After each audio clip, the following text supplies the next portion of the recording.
I think we need to bring this up because lots of celebrities, lots of products out there that are trying to, we'll say, capitalize, profit off of the popularity of these GLP-1 medications that will come up with their own supplement formulation. Like, here's my version of the natural GLP-1 thing. And so there's one that I was talking to you about that has like saffron extract, lemon fruit extract, red, orange.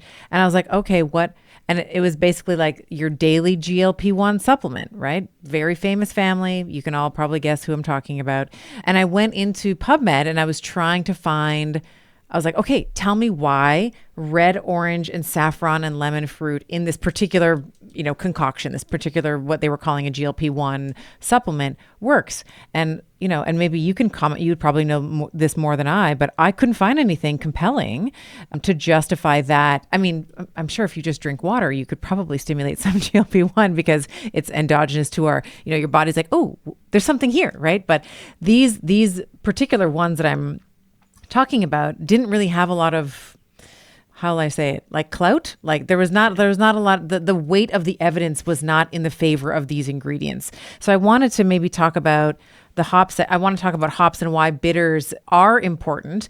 And that number that you just said, you need to be above 400%, because I don't think people understand that. I think if you hear something like it's going to increase it by 35%, people are like, oh, wow, that means that my appetite's going to reduce by a third. I think that that's how people think about it. So maybe just expand a little bit on that minimum effective dose at 400%.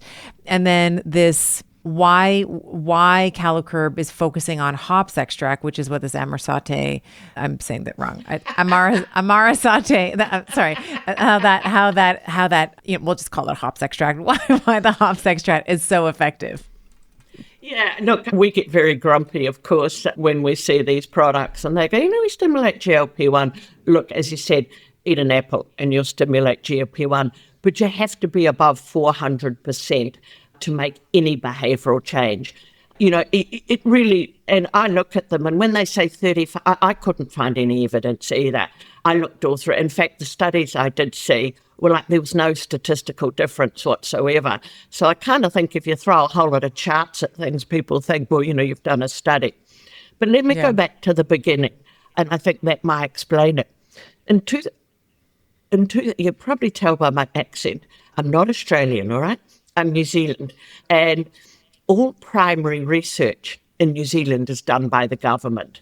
And so in 2010, a group of very talented scientists who worked for the government had a hypothesis that they would find a natural plant-based extract that suppressed appetite. Now, why did they think that? There was a couple of historical reasons. In times of famine, Scottish people in the Highlands chewed very, very bitter berries to suppress appetite. In the Kalahari Desert, tribesmen chew very, very bitter cactus before they go out hunting to suppress appetite. So we knew that bitters had some sort of suppressing effect. And then there'd been some recent pharmacological work done in rats. So they had this hypothesis. They put in for a grant with the government. It was called Foods for Appetite Control, and got a $20 million grant back from the government. Absolutely fascinating. So then they went on this journey. They did 300 biopsies right through the human intestinal tract to show that we have bitter taste receptors, not just on our tongue, but right down through our intestinal tract. And they mapped those all out. Now, why do we have them? I keep going back to evolution, don't I? But why do we have them? Is because when you eat something very bitter on your tongue, you have 25 taste receptors on your tongue. When you eat something very bitter, you'll spit it out, because bitter was associated with toxic. When you eat it, it goes down to your stomach. You are either likely to stimulate ghrelin, which will tell you to eat more to try and dissipate whatever could be toxic, or you may vomit it up because your body's saying, hey, you shouldn't be eating this. If it goes into your intestine, you are stimulating these appetite-suppressing hormones because they're saying to your body, hey, this could be toxic. Stop eating. And this is how it came about. Now, the reason, why do we do this in evolution? Well, in fact, plants and animals sort of evolve at the same time. And if you think about a plant, let's look at an apple tree. An apple is very, very sweet because the tree wants you to eat the apple to spread the seeds, but it doesn't want you to eat the leaves. So it makes the leaves, so leaves very bitter. So it's kind of this joint evolutionary tract. So just think bitter will suppress appetite in the intestinal tract. So they did all of this, they mapped this. They then built this high throughput model using these human cells, and they tested over 1,000 extracts to see what produced, what would make these fire, what would make these cells fire. And not surprisingly, only 2 worked. Now, the reason for that, because if they worked all the time, you imagine we'd never eat. We'd have a cup of coffee and we'd never eat. So it's a highly sensitive mechanism. So the 2 that worked was one was a form of a potato oxalate, which was great, but it's poisonous. So you'd be thin but poisonous, thin but dead. The other one was an extract from hops. And because they are plant breeders, they bred most of the hops in New Zealand. So they tried another 50 different varieties of hops till they came up with the Eureka. And that's what they named a marasate. Once again, never let scientists near anything. And this marasate, so that's when they had the Eureka. They formulated it then into a dosage form that would take it into the upper digestive tract, so in a delayed release. And then they took it into their first human clinical. And that's where we showed, if given an hour before a main meal and an ad libitum lunch and snack, we increased these GLP-1, CCK and PYY levels by 600% and reduced calorie intake by 18%. So this wasn't, we'll just take a few extracts and, we'll do this. This was over 1,000 that they tested on these enteroendothelial models. This all took 6 years and $20 million. So why did the government do it? Well, we have an obesity problem in New Zealand as well. So they were looking to how they could discover something in New Zealand. And it was around 2017 when I was approached with this extract to say, hey, we have this, what should we do with it? And that's how Calokurb evolved from that. So my background had been in human nutrition, and I had run one of the largest health and wellbeing companies. And I looked at this extract and I said, I had never seen something with that amount of science in this bigger category, where we could own it from literally from source to shelf. And I was just entranced by it. But you've got to remember 2017, 2018 was before the whole Wegovy craze. So we were way before that. So, trying to convince people that we are actually helping appetite management by increasing their appetite-suppressing hormones was a lot harder than I originally considered. Anyway, it's an extraordinary product. And we then went on and did 2 more human clinicals, both in males and females. And I want to emphasize the female one. Less than 20% of clinical trials are done in females. Yep. Because we're actually quite difficult beasts to do trials in because we have hormones. But I had to do a trial in females to get my approval in Australia. I was a bit grumpy on this because it cost $250,000 and it took over 18 months and it was during COVID. So, but the results were stunning, absolutely stunning. Women are more sensitive to GLP-1.